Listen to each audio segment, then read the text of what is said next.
हमारे सभी प्यारे भाइयों तो हमारे देशवासियों तो नमस्कार, राम राम। हम बात करने वाले हैं एक बहुत ही ज़्यादा महत्वपूर्ण मुद्दे पे। मुद्दा जुड़ा है एक मस्जिद और एक एयरपोर्ट का। एक्चुअली में बात यह है कि जो पश्चिम बंगाल है, वहाँ की कोलकाता में एक जो है एयरपोर्ट बना है, और उस एयरपोर्ट के बीच में मस्जिद बनी है। इस मस्जिद को लेकर सदन में सवाल उठाया गया। मैटर यहाँ आ रहा है सुरक्षा का, मैटर यहाँ आ रहा है जो है जैसे दुर्घटना का। अब ये चीज़ें बहुत ज़्यादा महत्वपूर्ण होती हैं कि अगर एयरपोर्ट के बीच में मस्जिद बनी है, अगर एयरपोर्ट के रनवे पे मतलब मस्जिद में जाने लिए एयरपोर्ट का जो रनवे है वहाँ से होकर जाना पड़ता है, तो कितना बड़ा मुद्दा है, कितना महत्वपूर्ण मुद्दा है। हमारे देश में वैसे भी बहुत बार दुर्घटनाएं हो जाती हैं, लेकिन अगर हम जानबूझकर किसी चीज़ को दुर्घटना में बदल दें तो वहाँ पे चीज़ें और ज़्यादा मैटर रखती हैं। अब यहाँ पे मुद्दा ये है कि जो मस्जिद बना है ये है तो एयरपोर्ट बनने से पहले था, मतलब एयरपोर्ट बनने से पहले वहाँ पे मस्जिद था। ये चीज़ें जो है वहाँ पे प्रूफ होता है, साबित होता है। लेकिन अब सवाल यहाँ पे ये उठाया जा रहा है कि जब वहाँ पे मस्जिद था, या तो वहाँ एयरपोर्ट वहाँ तक विस्तार नहीं करना चाहिए था, और अगर विस्तार हुआ तो मस्जिद तो क्यों नहीं हटाया गया। आखिर जिस हिसाब से वहाँ पे एयरपोर्ट बना है उस हिसाब से अगर मस्जिद नहीं हटाई जाती है और एयरपोर्ट का विस्तार हो जाए तो जाहिर सी बात है वहाँ पर दुर्घटना का संभावनाएं ज़्यादा होने वाली हैं। इसलिए मैंने बोला ये महत्वपूर्ण, बहुत ज़्यादा महत्वपूर्ण मुद्दा है। हम बात करें तो जो है बैंकड़ा मस्जिद नाम है इसका, 1890 के दशक की ये बनी है। यानी एयरपोर्ट बनने से पहले, बहुत पहले यह मस्जिद वहीं मौजूद थी। जब बाद में एयरपोर्ट पहले डूम डूम एरोड्रोम फिर आधुनिक जो है NSCBI एयरपोर्ट का विस्तार हुआ तो सेकेंडरी रनवे बनाया गया। मतलब जैसे होता ही है, जब एयरपोर्ट बनता है तो वहाँ पे एक तो रनवे होता है मेन, जहाँ पर हमेशा लैंडिंग होती है। दूसरा एक और बनाया जाता है, मान लीजिए कभी अर्जेंट पड़ जाए, इमरजेंसी पड़ जाए, और पहले वाला रनवे जो है वो पूरी तरह से व्यस्त है, वहाँ खाली नहीं है, तो सेकंड वाले रनवे पे जो है उतारा जाता है। वहाँ पे जो है प्लेन उतार सकते हैं, वहाँ पे जो है सारी चीज़ें हो जाती हैं। इसलिए जो उसे एक इमरजेंसी लिए बनाया जाता है। अब ये मैटर जो आ रहा है, जो दूसरा वाला रनवे है, सेकंड वाला रनवे है, उसी के पास है ये मस्जिद, जिससे लेकर सवाल उठाया जा रहा है।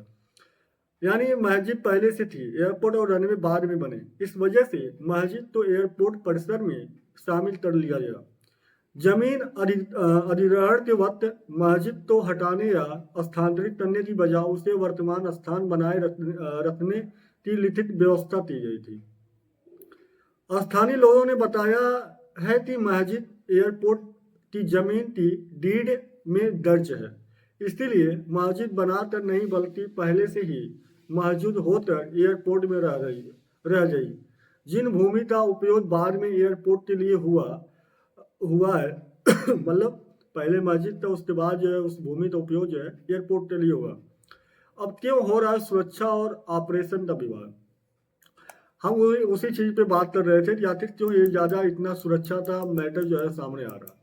तो सरकार मिनिस्ट्री ऑफ सिविल एविएशन ने माना है कि मस्जिद सेकेंडरी रनवे 19R01L के अप्रोच एरिया में आती है। इस कारण उन रनवे का उत्तरी और का थ्रोसोल्ड 88 मीटर जो है पीछे खिसकाना पड़ा है।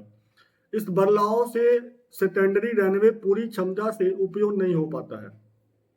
यानी रनवे लंबाई कम होने के कारण अगर मुख्य रनवे बंद हो तो इमरजेंसी या जटिल स्थिति में सेकेंडरी रनवे उतना सुरक्षित नहीं रहेगा।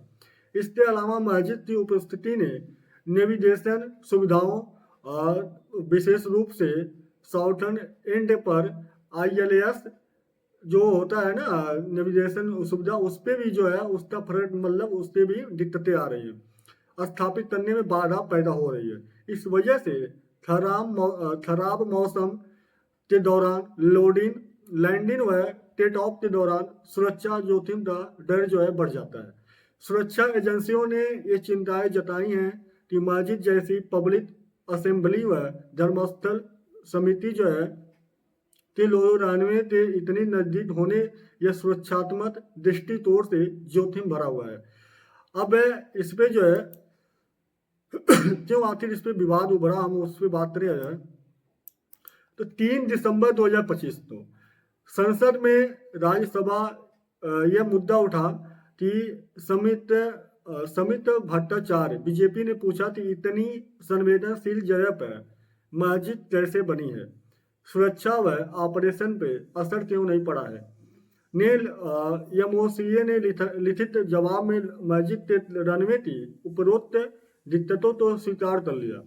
पिछले कई दशकों से सरकार जो है, चाहे केंद्र हो या राज्य, मस्जिद तो हस्तांतरित करने का प्रस्ताव देती रही, लेकिन मस्जिद जो है समिति लोकल मुस्लिम समुदाय ने हर बार विरोध किया, इसीलिए जो है मस्जिद तो हटाया नहीं गया। 2023 में प्रबंधन ने इस बस सेवा शुरू की थी, जिससे नमाज अदा करने वालों को सुरक्षित रूप से चलाने की कोशिश की गई थी, ताकि पैदल चलने वालों का रनवे एरिया से संपर्क बंद हो सके। लेकिन अब 2025 में जब एयरपोर्ट के विकास व रनवे उपयोग की योजना फिर बनी, तो मस्जिद फिर से जो है सुरक्षा व संचालन की दिक्कतों के कारण चर्चा में आ गई। अब एक सारी चीजों को लेकर जो है बहुत सारी दिक्कतें हो रही हैं। यहाँ पे दो प्रकार का सवाल है। पहला सवाल ये है, जब एयरपोर्ट बनाया गया उस समय जो है मस्जिद के बारे में क्यों नहीं सोचा गया? या तो मस्जिद तो हटा देना चाहिए था, या तो फिर एयरपोर्ट तो वहां तक विस्तार नहीं करना चाहिए था।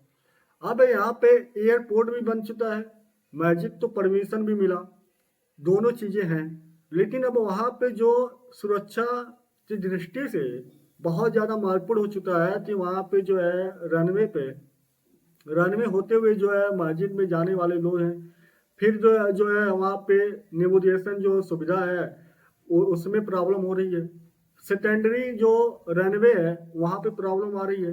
ये सारी चीजें जो है अब झेलना पड़ रहा है, और इसी तो लेकर जो है सवाल उठाया जा रहा है कि आखिर जो है ये कैसे हो सकता है। तो सुरक्षा और आतंकवाद शॉर्टेज की दृष्टि से किसी पब्लिक प्रार्थना स्थल का रनवे के इतना नजदीक होना एयरपोर्ट की सुरक्षा नीति और रिस्क मैनेजमेंट के मानकों से मेल नहीं खाता, ऐसा कई सुरक्षा विशेषज्ञ बता रहे हैं। विकल्प और अब तक की प्रयास जो है, पहले प्रस्ताव हुआ था कि मस्जिद तो किसी पास के स्थान एयरपोर्ट परिसर से बाहर शिफ्ट किया जाए, लेकिन मुस्लिम कम्युनिटी ने हर बार ऐसे प्रस्तावों को जो है ठुकरा दिया है। 2019 में एक सुझाव आया था कि एक टनल मार्ग बनाया जाए ताकि नमाजी बिना रनवे एरिया तो पार किए बस या टनल से मस्जिद तक पहुंच सके। इससे जो है ऊपर की जमीन पर टैक्सी ट्रैक या अन्य संरचनाएं जो बनाई जा सकती थी, लेकिन इस प्रस्ताव से जो है सुरक्षित एजेंसियों ने मंजूरी नहीं मिली। तो ये सारी चीजें जो है सामने आ रहा है। अब देखते हैं इसमें जो है आखिर क्या व्यवस्था किया जाता है, क्योंकि ये सुरक्षा पर्पज से बहुत ज्यादा महत्वपूर्ण है। लेकिन देखते हैं इस पे क्या चीजें सामने आती हैं, जो भी आते हैं उससे फिर हम बात करते हैं। बहरहाल अभी लिए इतना ही, मिलते हैं नए वीडियो में नए टॉपिक पे। आपकी क्या राय होनी चाहिए, आप अपनी राय कमेंट बॉक्स में जोड़ दीजिए। जय हिंद, जय Bharat, Vande Mataram, thank you so much.